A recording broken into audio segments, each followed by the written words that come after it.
Assalamualaikum warahmatullahi wabarakatuh. Perkenalkan, nama saya Ria Safira, mahasiswi akuntansi syariah kelas B.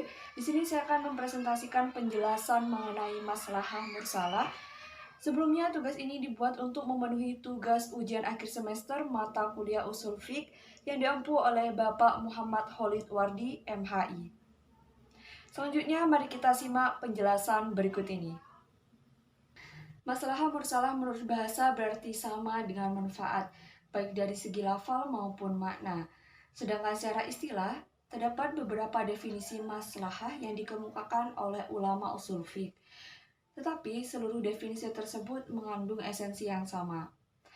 Seperti Imam Ghazali yang mengemukakan bahwa pada prinsipnya, maslahah adalah mengambil manfaat dan menolak kemudaratan dalam rangka memelihara tujuan yang syara'.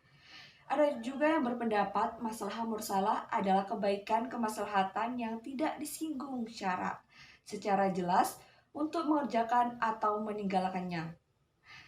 Sedangkan apabila dikerjakan akan membawa manfaat atau menghindari kerusakan maupun keburukan. Seperti contoh seseorang yang menghukum sesuatu yang belum ada ketentuannya oleh agama.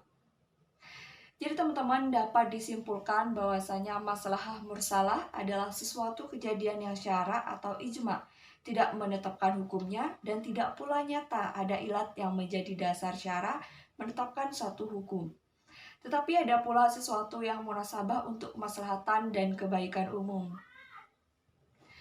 Kedudukan maslahah mursalah sebagai sumber hukum penggunaan maslahah mursalah adalah ijtihad yang paling subur untuk menetapkan hukum yang tidak ada nasnya, dan jumhur ulama menganggap maslahah mursalah sebagai hujjah syariat dikarenakan yang pertama, semakin tumbuh dan bertambah hajat manusia terhadap kemaslahatannya.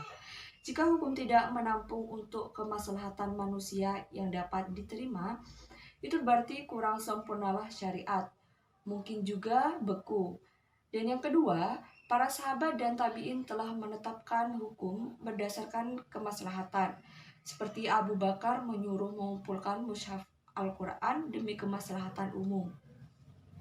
Di antara ulama yang banyak mengungkapkan maslahah mursalah ialah Imam Malik, yaitu dengan alasan bahwa Tuhan mengutus Rasulnya untuk kemaslahatan manusia.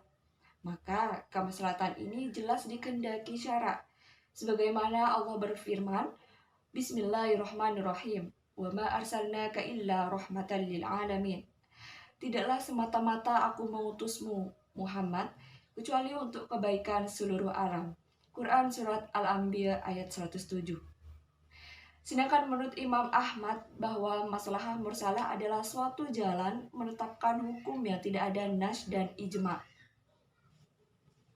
Adapun syarat-syarat berpegang kepada maslahah mursalah, dan juga perlu diketahui teman-teman, para ahli usul yang menggunakan maslahah mursalah itu tidak sewenang-wenang menetapkan kemaslahatan untuk dijadikan dasar keputusan, tetapi mereka berhati-hati untuk menjaga agar tidak dipengaruhi oleh hawa nafsu.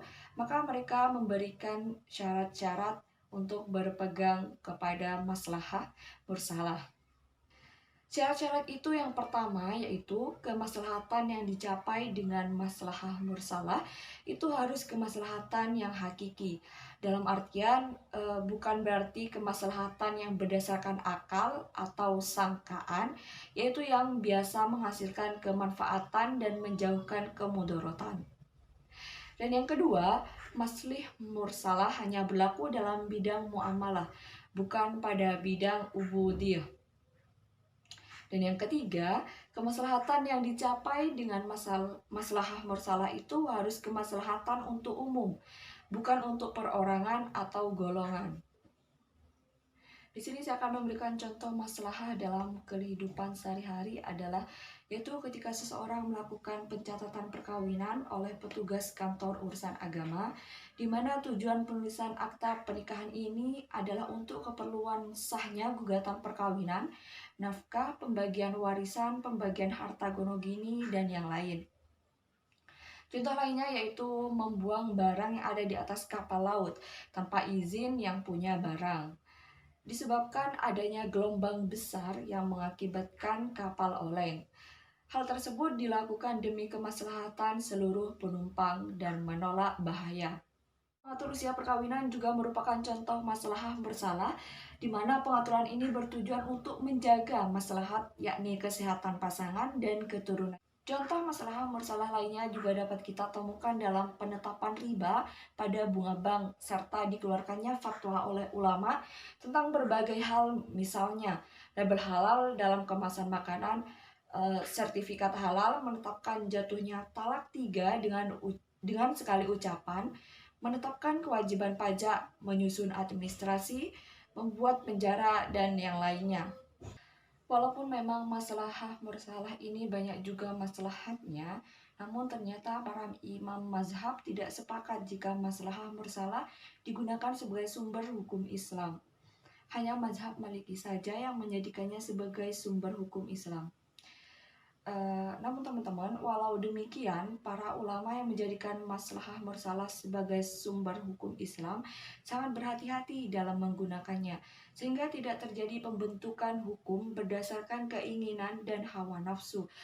Mereka menetapkan setidaknya 3 syarat dalam menjadikan maslahah mursalah sebagai sumber hukum Islam, yaitu yang pertama termasuk kemaslahatan yang hakiki, bukan kemaslahatan yang semu.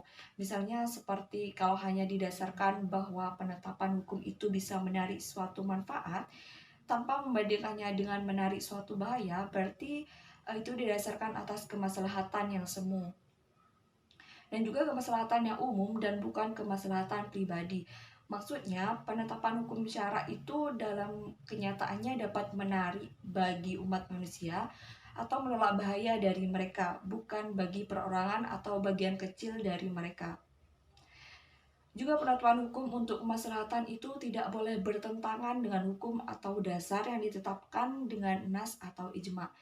Makanya, tidak sah menganggap suatu kemaslahatan yang menuntut persamaan hak waris antara hak laki-laki dan juga perempuan.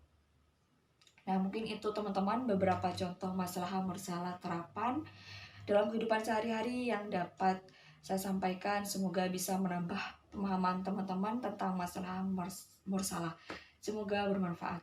Baik teman-teman, itu saja yang mungkin dapat saya sampaikan. Kurang lebihnya mohon maaf. Lillahi taufiq wal hidayah. Wassalamualaikum warahmatullahi wabarakatuh.